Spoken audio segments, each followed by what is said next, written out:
আপনি কিভাবে করবেন সঠিক পদ্ধতিতে।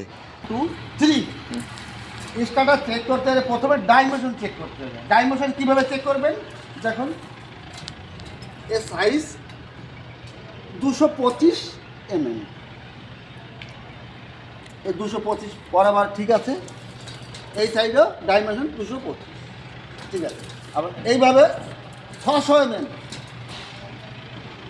600 mm ঠিক আছে।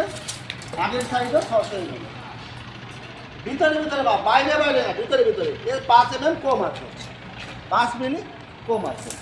এবার ডায়াগোনাল চেক করতে হবে, কোনাকুনি মাপটা। কোনাকুনি মাপটা কীভাবে চেক করবেন,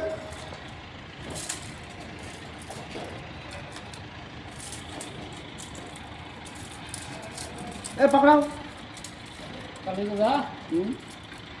अंदर अंडर अंडर अंडर स्टार्टर के अंडर 645